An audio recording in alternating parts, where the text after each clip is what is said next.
Hola, ¿qué tal? Vamos a dar seguimiento a la lectura del libro de Juan Claudio Sanahúja, Poder Global y Religión Universal.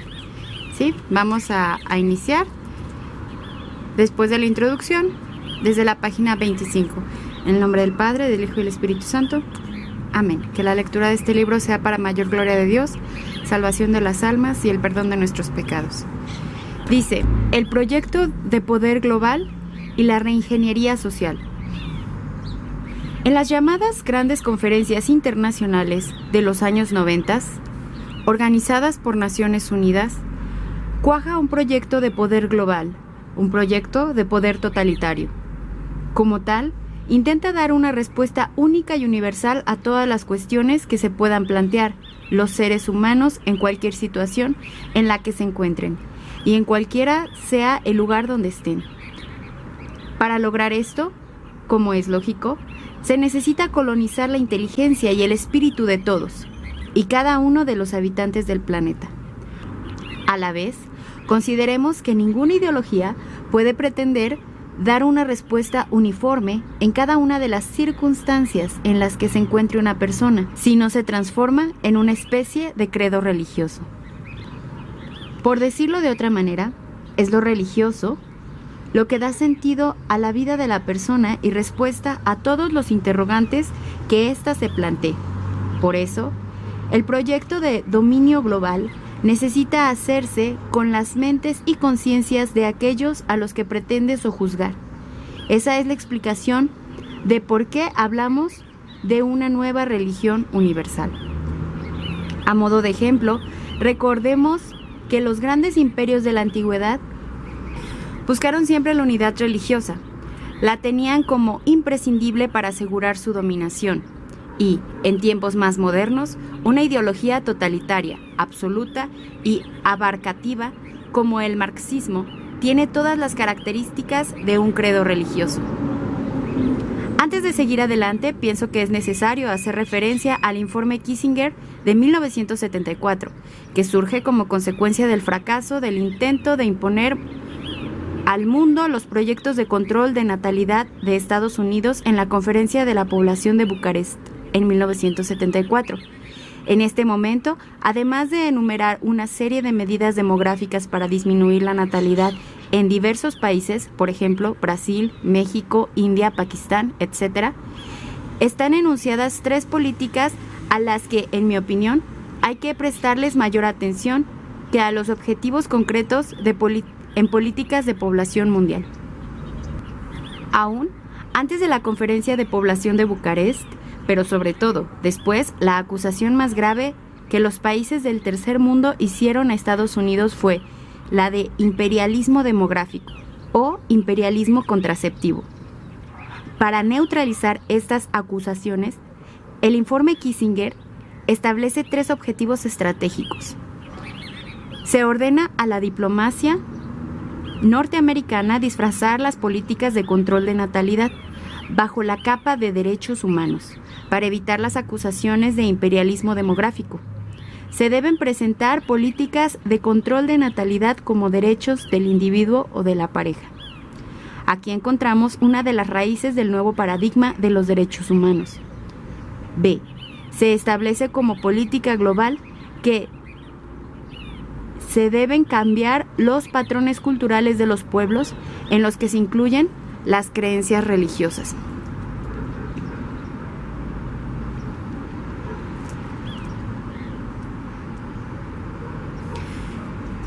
Que hacen inviables las políticas de control de natalidad. Aquí está el origen de los nuevos paradigmas éticos o intentos de crear una religión universal. C.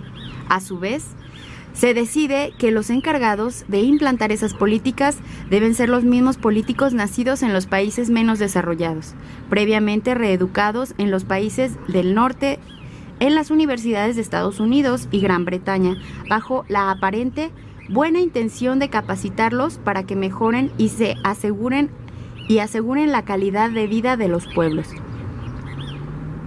De este modo, la injerencia de los países centrales quedará disimulada y se preservarán sus intereses de ultramar. Es decir, se asegurarán una gran despensa de recursos naturales. Serán los mismos políticos locales los que entreguen la soberanía jurídica e incluso territorial de sus naciones. Con razón, años después, Juan Pablo II advertía sobre la carrera desenfrenada al acaparamiento y a la explotación de los bienes de la tierra por parte de unos pocos privilegiados.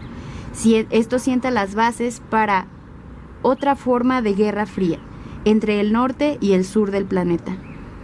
Esta forma de guerra fría tiene como finalidad conseguir el dominio global por la imposición de un pensamiento único, una colonización ideológica que tiene su origen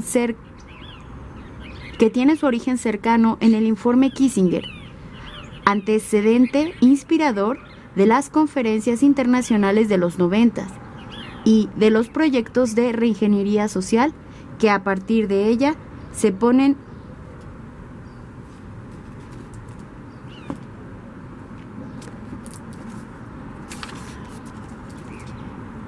en marcha. En el intento de construir una nueva sociedad sobre bases totalmente distintas a las que conocemos, tratando de contrarrestar y anular lenta y discretamente toda visión trascendente del hombre para sustituirla por un nuevo sistema de valores. Por eso yo la llamo reingeniería social anticristiana.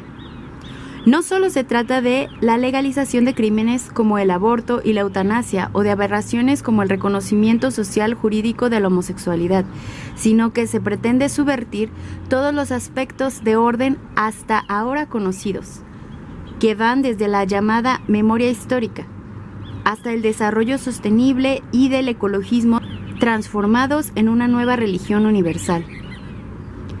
España, país referente para las Naciones Unidas.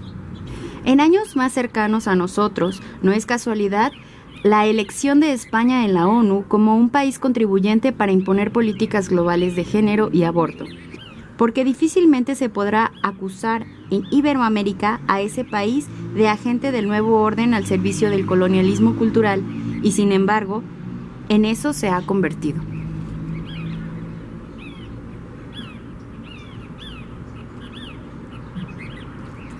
El Plan Director de Cooperación al Desarrollo 2011-2014, aprobado en julio del 2010 por el Gobierno de Cataluña, es un acabadísimo manual de reingeniería social anticristiana. Sus fuentes principales son los documentos de Naciones Unidas. En este plan maestro, entre sus prioridades, retos y objetivos para el desarrollo, se enraizan la transversalización del género, la transversalización de la sostenibilidad, por ejemplo, para promover la incorporación efectiva de las perspectivas de género, de sostenibilidad de los derechos humanos en la elaboración de las políticas públicas educativas, las cuales contribuirán al reconocimiento del derecho de las mujeres y niñas al propio cuerpo y de los derechos sexuales y derechos reproductivos. El proyecto responde a la visión holística del desarrollo propia del nuevo orden mundial totalizante y totalitaria, en el que confluyen las nociones de desarrollo sostenible, nuevos derechos humanos, cultura de paz, gobernabilidad democrática. No se trata solamente de la ayuda al desarrollo que abre posibilidades de mejoramiento humano y económico a los pueblos menos favorecidos, sino que se pretende la construcción de la nueva sociedad antropocéntrica.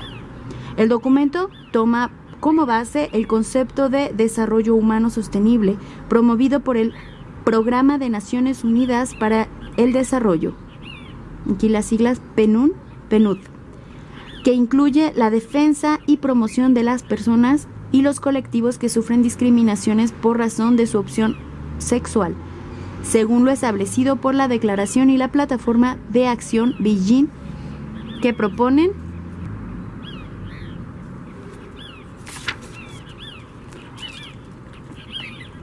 una doble estrategia para promover la igualdad entre mujeres y hombres.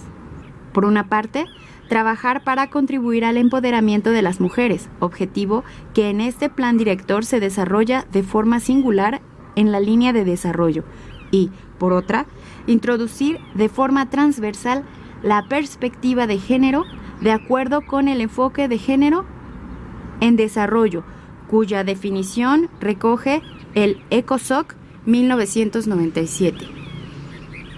Perspectiva de género, institucionalización y transversalización. El plan incorpora la perspectiva de género como objetivo transversal a todos los ámbitos de política de cooperación al desarrollo y para eso aboga por un trabajo directo con las autoridades descentralizadas y con los actores de la sociedad civil, socios de la cooperación catalana, especialmente las organizaciones de mujeres y organizaciones feministas.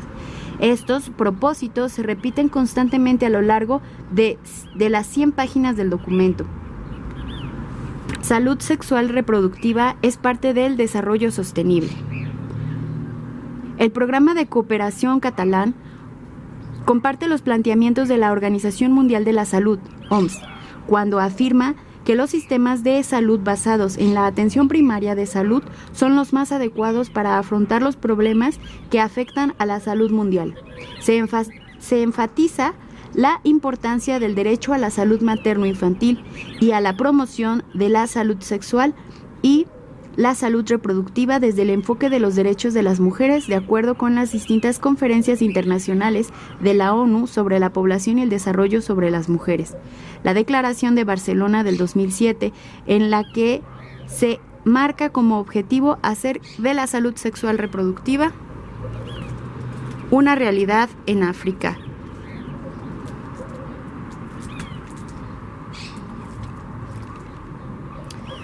Y en los ODM, Objetivos del Milenio para el Desarrollo. Beijing y CEDAW.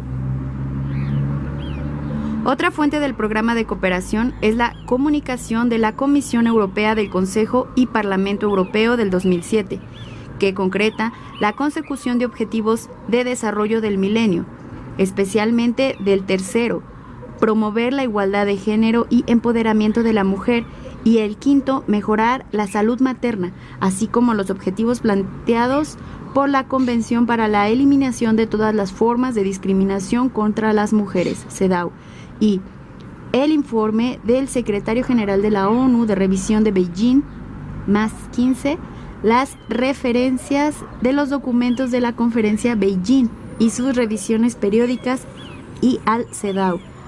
Se reiteran a lo largo del plan como necesarios para transversalización de la perspectiva de género en orden a conseguir un desarrollo humano sostenible, cuya definición toma del informe de la Comisión de Brundtland del año de 1987, para promover modelos de desarrollo sostenibles en su triple dimensión social, que incluye las dimensiones cultural y política, ambiental y económica.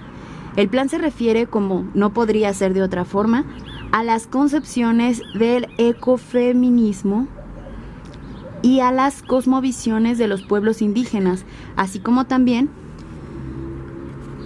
a varias conferencias y consensos internacionales que enfatizan la importancia de priorizar la sostenibilidad de forma global. La Declaración de Río, Agenda 21 y Río +10 sobre el medio ambiente y desarrollo dentro del marco de las cumbres mundiales sobre el desarrollo de la ONU, a los que complementa el programa de acción de la Cumbre sobre el Desarrollo Social de Copenhague de 1995. Memoria histórica y religión universal.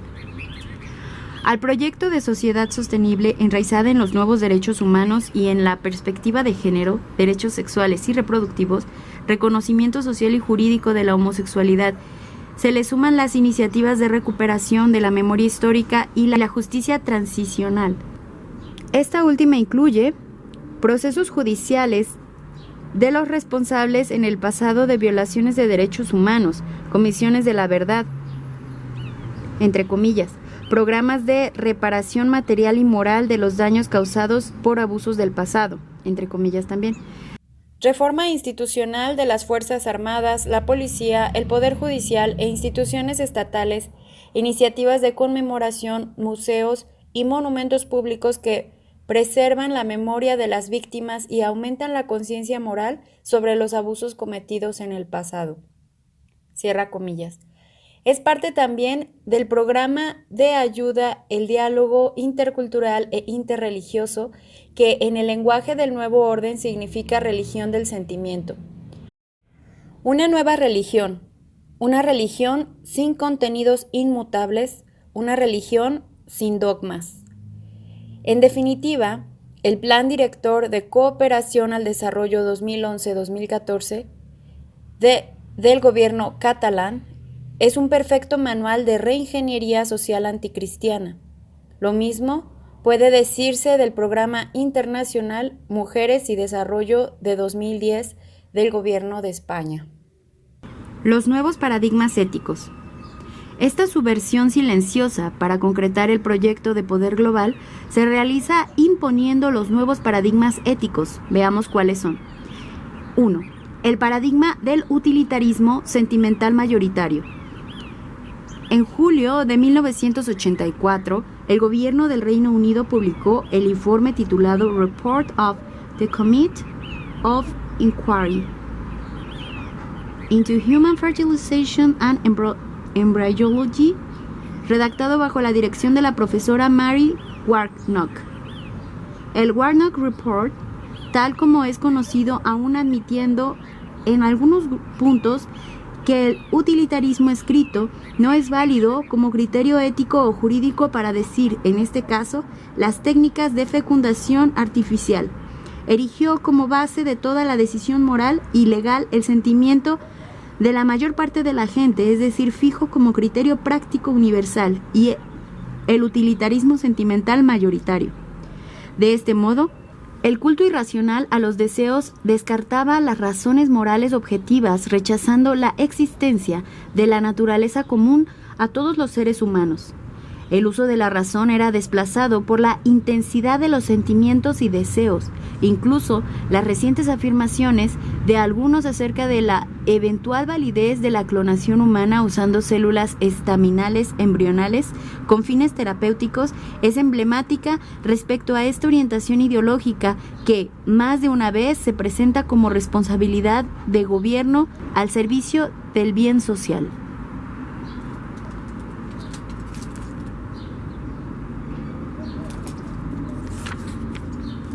El nuevo paradigma de la salud. Adoptado por la Organización Mundial de la Salud en 1992 e impuesto a los países miembros de la ONU, es la aplicación del principio costo-beneficio de la salud, decía Hiroshi Nakajima, entonces director general de la OMS. Las diferencias biológicas y genéticas de las personas pueden limitar su potencial de salud, y la salud es un requisito previo para el pleno disfrute de los demás derechos humanos. La OMS está presionada a ser selectiva. Por ejemplo, en la supervivencia infantil, poco sentido tendría para un niño sobrevivir a la poliomielitis tan solo un año para morir de paludismo al año siguiente, o no tener un crecimiento que le permita llegar a ser adulto sano y productivo. Los adultos sanos y productivos son los únicos que tendrían lugar en esta nueva sociedad, la sociedad del nuevo orden mundial. El esfuerzo de los sistemas nacionales de salud tendrá que estar dirigido a ocuparse solo de conseguir adultos sanos y productivos, y estos serán los únicos que tengan derecho a una atención médica de calidad.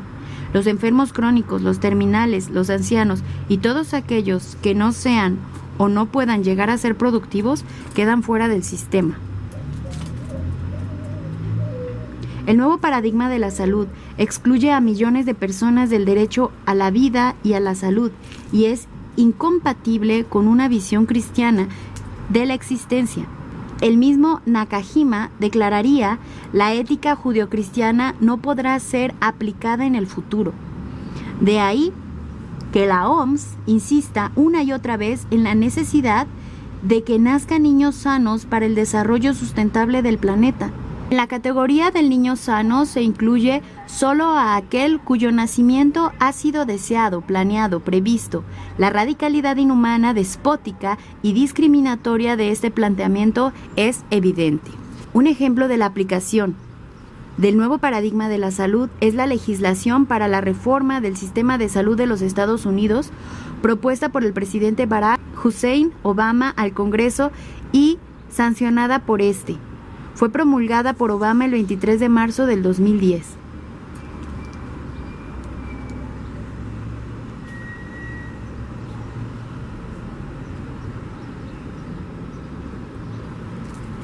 Fue reformada 3 veces y la batalla pasó a ser de combate por la vida a un combate por la libertad religiosa. La Patient Protection and Affordable Care Act entró en vigor plenamente el 28 de junio del 2012. Tengamos en cuenta que con anterioridad al nuevo paradigma de la salud, la misma definición de la salud de la OMS en sí misma es ambigua y peligrosa. Dice la OMS que la salud es un estado de bienestar biopsicosocial y no solo la ausencia de enfermedad, lo que ya de por sí justifica, sin recurrir a complicadas hermenéuticas, múltiples atentados contra la ley natural: aborto, eutanasia, esterilización, manipulación genética, etc. Para lograr ese bienestar biopsicosocial, todo capricho puede ser reconocido como parte del derecho a la salud. Sin ir más lejos, en la definición de la salud de la OMS se basa la ampliación del término salud de la madre, incluyendo en él la salud psíquica, entre las causales del aborto terapéutico. Así, el supuesto psicológico que están empeñados en imponer los comités del sistema de derechos humanos de la ONU se convierte en la excusa para cometer a través del aborto la gran mayoría de los asesinatos de los niños por nacer. Por ejemplo, en España, durante la vigencia de la reforma que despenalizó el aborto de 1985, más del 95% de estos crímenes se ejecutaron acudiendo al supuesto psicológico. Es de notar que tanto es este caso como el de todas las legislaciones que admiten la excusa de la salud psíquica. Este supuesto es atestiguado por psicólogos que no ofrecen ninguna garantía de considerar la protección de la vida del nasciturus.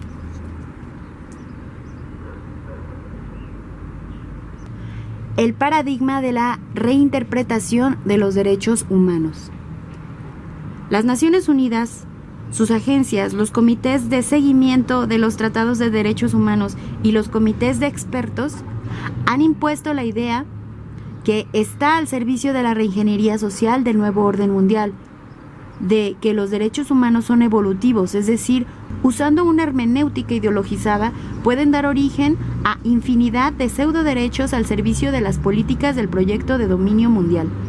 En diciembre de 1997, pocos años después de iniciado el proceso de reinterpretación de la Declaración Universal de Derechos Humanos, Juan Pablo II advertía: hace 50 años, tras una guerra caracterizada por la negación incluso del derecho a existir de ciertos pueblos, la Asamblea General de las Naciones Unidas promulgó la Declaración Universal de Derechos del Hombre.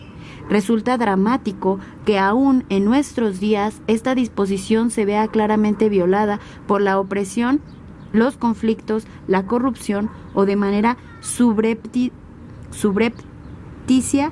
mediante el intento de reinterpretar, a veces distorsionando deliberadamente su sentido, las mismas definiciones contenidas en la Declaración Universal. Reinterpretación para introducir nuevos derechos, entre comillas. El intento de reinterpretar las definiciones fue denunciado también por el Pontificio Consejo para la Familia en 1998. Como ha declarado el Papa Juan Pablo II, los derechos del hombre trascienden todo orden constitucional. Estos derechos son inherentes a cada hombre. No nacen en absoluto de decisiones consensuales, renegociables continuamente, a merced de las relaciones de fuerza o de los intereses presentes. La existencia misma de estos derechos reconocidos y declarados solemnemente en 1948 de ningún modo depende de las formulaciones más o menos felices que se encuentran en las constituciones y las leyes. Artículo 2.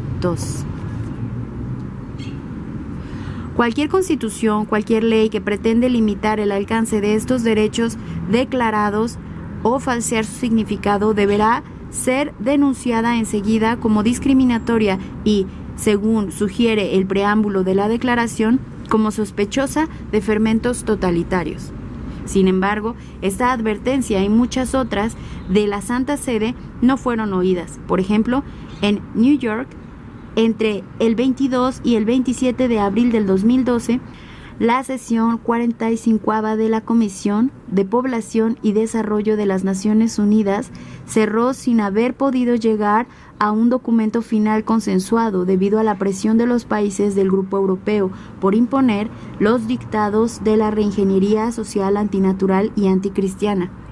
La reunión trató sobre los adolescentes y jóvenes dentro del proceso de seguimiento de la Conferencia de Población y Desarrollo del Cairo de 1994. La redacción del documento final quedó a cargo de la presidencia de la comisión y fue dado a conocer pocos días después. El 23 de abril del 2012, el secretario general de la ONU, Ban Ki-moon, hizo hincapié en la necesidad de promover servicios de salud reproductiva a los jóvenes, así como el acceso a la necesaria información sobre estos temas. La salud reproductiva de los jóvenes, para el secretario general, se incluía el derecho universal a la educación y a la adecuada nutrición y empleo. Las discusiones de la sesión 45ª de la Comisión de la Población de las Naciones Unidas se centraron en el aborto y en la promoción de los supuestos derechos humanos de la salud sexual reproductiva para los adolescentes jóvenes, a los niños y adultos jóvenes entre los 10 y los 24 años. Estos supuestos derechos incluyen los llamados derechos sexuales, la educación integral en sexualidad y la identidad de género, la orientación sexual, a los servicios de salud reproductiva, que en buen romance significan aborto, aborto químico, aborto encubierto, anticoncepción, homosexualidad y sus derivados. En el encuentro, Estados Unidos, Nueva Zelanda, Bélgica, Dinamarca, Alemania, Estonia, Finlandia, Francia, Islandia, Holanda, el Reino Unido y Suecia avanzaron en su propuesta para reconocer el aborto como un derecho reproductivo de los jóvenes. Se opusieron al avasallamiento de la soberanía nacional en temas legales sobre el aborto la Santa Sede, el Grupo Árabe, Chile, Rusia, Pakistán, Irán, Malta, Polonia, Irlanda y El Salvador. Además, pretendieron imponer una sectaria referencia a los valores religiosos y culturales como las barreras y obstáculos que restringen el acceso de adolescentes a servicios de salud sexual y reproductiva. A su introducción se opusieron la Santa Sede, Irán, Siria, Pakistán y el Grupo Árabe, quienes, a su vez, hicieron hincapié en los derechos y deberes y responsabilidades de los padres.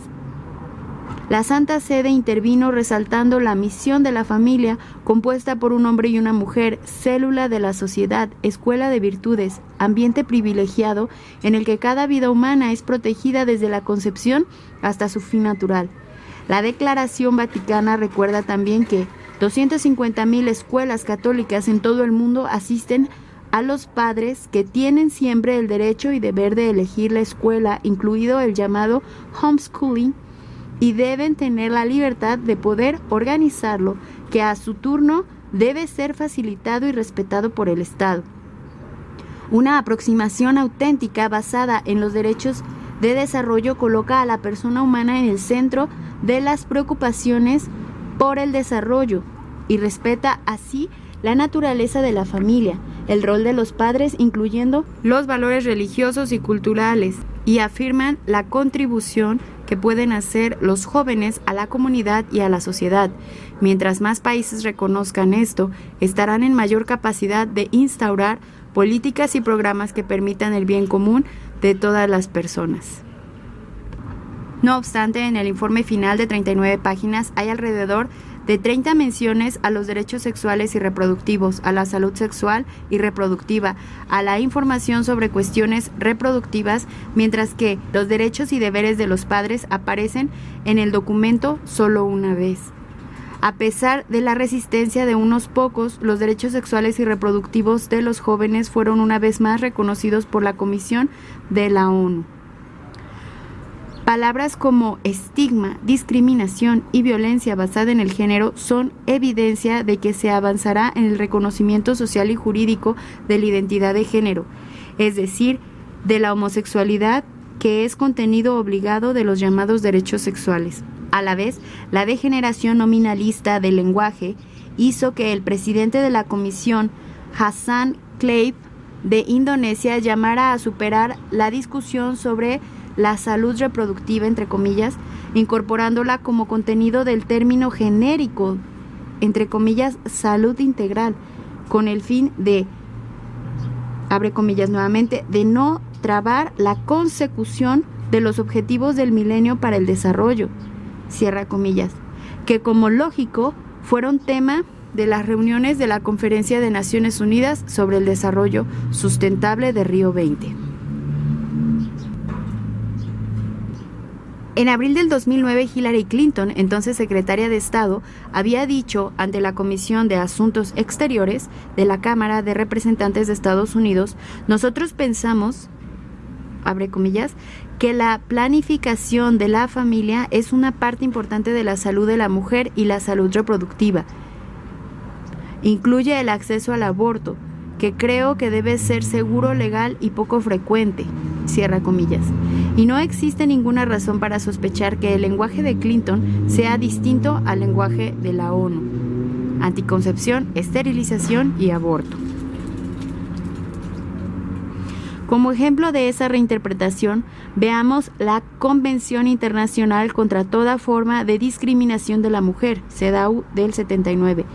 El Comité de Seguimiento de la Convención Internacional contra toda forma de discriminación de la mujer. En su recomendación general, número 25 del 2004, define a esa convención y por extensión de todas las convenciones de derechos humanos como un instrumento dinámico sujeto a aportaciones progresivas. Por ejemplo, la convención pide en 3 de sus artículos que se instrumenten programas de planificación familiar. Artículos 10, 12 y 14. Posteriormente, el comité interpretó que esa expresión incluye la anticoncepción, la esterilización y el aborto. Por lo tanto, lo que en 1979 se extendía por planificación familiar cambió de significado. Al mismo tiempo, también en las recomendaciones generales del comité, cuando se habla de derechos de la mujer, implícitamente se incluyen los llamados derechos sexuales reproductivos, la salud reproductiva, la libertad o autonomía reproductiva. Por otra parte, especialmente el término salud sexual se relaciona con la homosexualidad bajo los eufemismos de libre orientación sexual y género, identidad de género adoptada o autopercibida, exigiendo que se reconozcan derechos sociales y jurídicos. Nada de esto era previsible en diciembre de 1979, cuando la Asamblea General de las Naciones Unidas aprobó el texto de la Convención Internacional contra toda forma de discriminación de la mujer. A la vez, el Comité de Seguimiento de Tratado Internacional contra la Tortura interpreta como tortura psicológica contra la mujer las leyes o actitudes familiares que le impidan abortar. Las mujeres están en riesgo de tortura o malos tratos que incluyen privación de la libertad.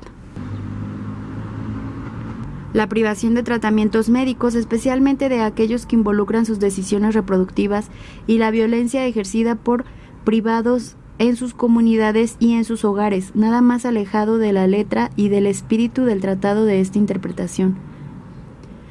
El Comité contra la Tortura aplicó esta interpretación en mayo del 2009, juzgando que la prohibición del aborto terapéutico en Nicaragua violaba el tratado. El comité declaró en su informe sobre la nación centroamericana que la prohibición del aborto para las víctimas de agresiones sexuales significa una constante exposición a las violaciones cometidas contra ellas y supone un grave estrés traumático con el riesgo de padecer prolongados problemas psicológicos tales como ansiedad y depresión. Se cierran comillas. En junio del 2011, el mismo comité urgió a Irlanda a declarar La legalidad del aborto. El texto constitucional irlandés da pie a diversas interpretaciones. Pues garantiza el derecho a la vida del no nacido y a la vez habla del respeto a la vida de la madre. Ahora, el Comité contra la Tortura, Penas Crueles y otros tratos inhumanos o degradantes le exige a Irlanda legislar claramente sobre el aborto y establecer los procedimientos adecuados para enfrentar las distintas opiniones médicas y crear servicios adecuados para la realización de abortos de manera, abre comillas, de manera que la legislación del país y su práctica estén en conformidad con la Convención. De más está decir que la Convención en ninguno de sus artículos menciona el aborto, que el Comité, por lo visto, pretende imponer aún a costa de la conciencia de los médicos, transformándolos en verdugos de los niños por nacer. También, en 2011, el Programa para Desarrollo de las Naciones Unidas publicó el Informe sobre el Desarrollo Humano del 2011, en el que, sin ningún pudor, se afirma que los derechos reproductivos, incluido el acceso al servicio de la salud reproductiva, son condición previa de empoderamiento de la mujer y también podrían evitar la degradación ambiental. La Asamblea General adoptó en febrero del 2013 el informe del Relator Especial sobre Tortura, que dice: el Comité contra Tortura ha expresado reiteradamente su preocupación por las restricciones al acceso del aborto y sobre la prohibición absoluta del aborto como una violación de la prohibición de la tortura y los malos tratos. En la sesión 52 del Comité contra la Tortura, en mayo del 2014, la Santa Sede, a través de Monseñor Silvano Tomasi, declaró: el objetivo de la Santa Sede es evitar que los niños sean torturados o asesinados antes de nacer, como se estipula en la Convención, y ejemplificó: en Canadá, 622 bebés fueron entregados vivos después de intentos fallidos de aborto entre el 2000 y 2001. 66 de tales casos se registraron en el Reino Unido en 2005. Algunos métodos de aborto tardíos constituyen formas de tortura, sobre todo en el caso de dilatación y evacuación, donde el feto, aún con vida, es desmembrado antes de ser sacado de la matriz en trozos. La postura de la Santa Sede fue rebatida por el Center for Reproductive Rights, que dijo: la Santa Sede ha interferido negativamente con los intentos de los estados para el desarrollo de la legislación sobre el aborto, que habría servido para proteger mejor a las mujeres contra la tortura y los malos tratos. Tenga en cuenta que las acciones de la Santa Sede son una violación de los artículos 1, 2 y 16 de la Convención contra la Tortura, y que los derechos de libertad de expresión, de religión se extienden solo en la medida en que no vayan en detrimento de los derechos reproductivos de la mujer, incluido el derecho a ser sometida a torturas o malos tratos. Instamos a la Santa Sede para que se abstenga de interferir negativamente en forma pública o privada con el acceso al aborto y para apoyar a los estados en su intento de alinear sus políticas sobre los derechos reproductivos de la mujer con sus obligaciones en virtud del convenio. Y propuso además instar a la Santa Sede a revisar su posición sobre el aborto con el fin de permitir aborto para las mujeres y niñas, incluso cuando sus vidas y salud física o mental no están en riesgo, cuando hay un feto no viable, cuando son víctimas de violencia sexual o cualquier otra circunstancia en la que experimentan dolor físico o mental severo o sufrimiento. En el lenguaje creado por Naciones Unidas, también las palabras violencia contra la mujer son un nuevo eufemismo para justificar la despenalización o la liberación del aborto.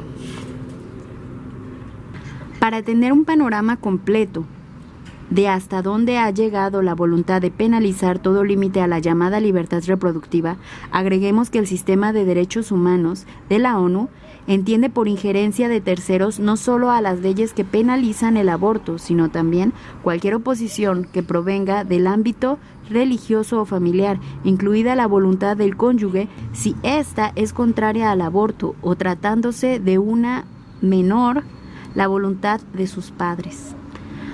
Basten estos ejemplos, entre otras cosas, para ilustrar la importancia de conocer el lenguaje usado por los organismos de la ONU, que, por otro lado, está en permanente evolución.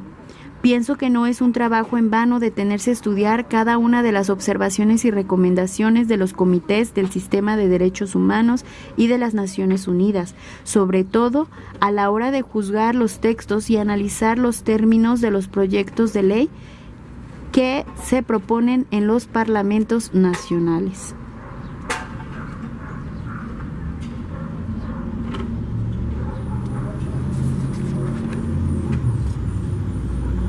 Estamos en medio de una batalla en la que uno de sus frentes más importantes es el semántico. Un ejemplo lo hemos visto con el término de paternidad responsable, que en boca de un político, según los códigos universalizados por las Naciones Unidas, no tendrá el mismo significado que en los documentos de la Iglesia.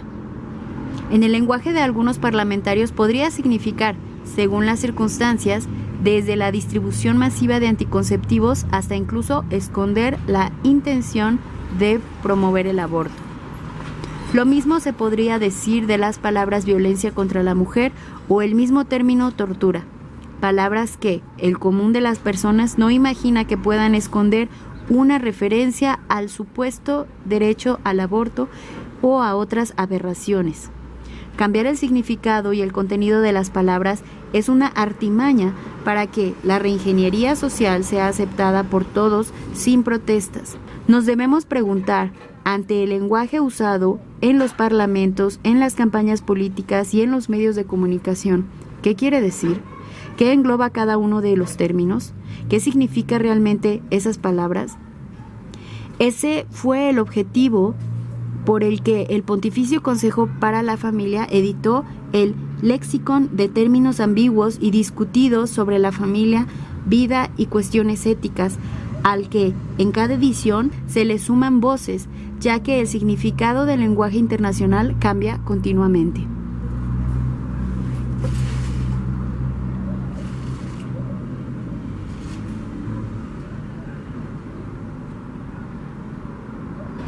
Crimen de defender la vida.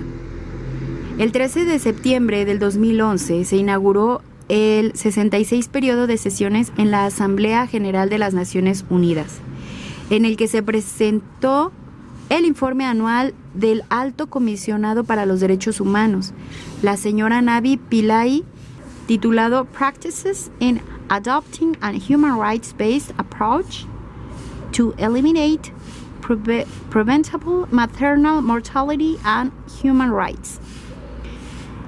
En el informe se vuelca toda la teoría que hace del aborto parte del concepto de salud materna y lo convierte en derecho humano. La finalidad del informe es dar cumplimiento a la resolución 11.8 del Consejo de Derechos Humanos y a la resolución 24.5 de la Comisión para el Estado de la Mujer, así como a las políticas enunciadas por el secretario general Ban Ki-moon en dos informes, Keeping the Promise, a Forward-Looking Review to Promote an Agreed Action Agenda to Achieve the Millennium Development Goals by 2015. A 665, 16 de marzo del 2010. Y Global Strategy for Women and Children's Health del 2010.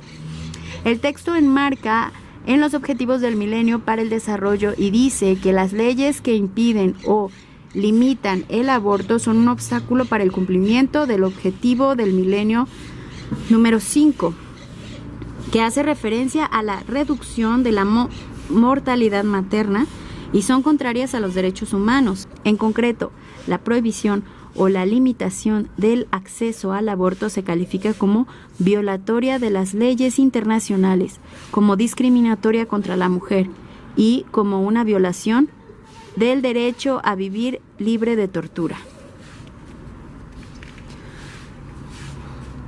Entre las llamadas limitaciones para el acceso del aborto se incluyen la necesidad del consentimiento paterno, en el caso de menores solteras, y la necesidad del consentimiento del esposo, en el caso de mujeres casadas. Se entiende también como la limitación o un obstáculo a eliminar para el ejercicio del derecho al aborto la objeción de conciencia de los médicos y el personal sanitario, y se instruye a los estados para organizar los servicios de salud a fin de que el ejercicio de la objeción de conciencia por los profesionales de la salud no impida que las mujeres obtengan el acceso de los servicios de salud, entre los que se considera el aborto. Con respecto a la objeción de conciencia, los documentos internacionales, cuando no la prohíben, conceden que para ejercer este derecho natural, los profesionales de la salud objetores deben derivar a las pacientes a otros médicos dispuestos a cometer ese abominable crimen. De ese modo, el objetor se convierte en cómplice del aborto. La derivación o el remitir a las mujeres que intentan abortar a otros médicos o servicios que provean el aborto es inmoral y nunca es lícito para un cristiano practicarla, aunque en ello esté en juego su trabajo. La Gran Alianza Pro Aborto, según figura en el texto, el informe de 8 de julio del 2011, se basa en trabajos del Banco Mundial, de UNICEF, del Fondo de Naciones Unidas para la Población y la Organización Mundial de la Salud. Las referencias.